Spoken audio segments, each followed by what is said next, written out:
In short, the recent suspension of SQ flights to Hong Kong does not affect the talks to establish or restore the air traffic bubble that didn't get to start. How would the recent announcement by the Hong Kong government to bar SIA to fly to Hong Kong for 2 weeks affect the negotiation or the preparation of the travel bubble between Hong Kong and Singapore?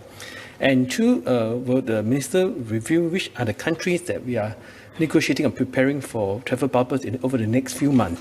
In short, the recent suspension of SQ flights to Hong Kong does not affect the talks to establish or restore the air traffic bubble that didn't get to start.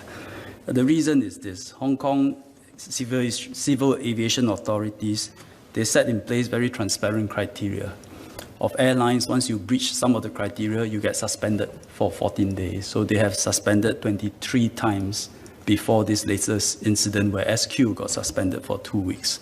And the suspension came about because of technical reasons, which is one of the criteria was breached. The third one, which is that SQ had a transit passenger not from Singapore, a transit passenger tested negative pre-departure but tested positive post-arrival, so maybe a intermittent shedding. And at the same time, I believe there are 3 or 5, I can't remember, 3 or 5 passengers tested negative but carrying certs from labs. They are not ISO certified. So those are technical breaches combined together.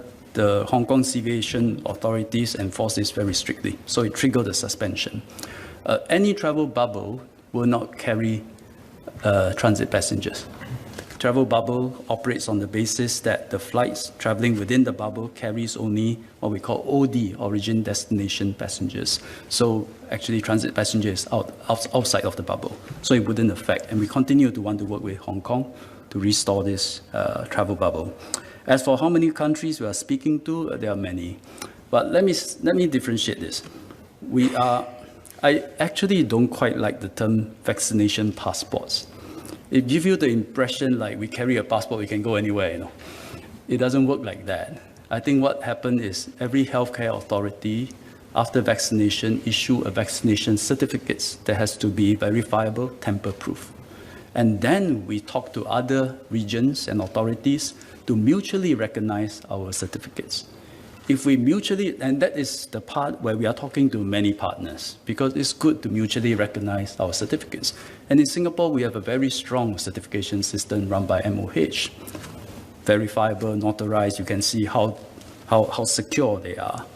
And after you mutually recognize, then you ask yourself, then so what? Do you therefore, which is a question that Ms. Fumiha asked, therefore you're subject to shorter quarantine, fewer tests, and these are things that we have to discuss.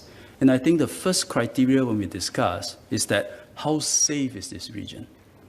Actually, if a place is safe, such as Brunei, New Zealand, Australia, even before vaccination, we already allow them in without vaccinations because that place is safe.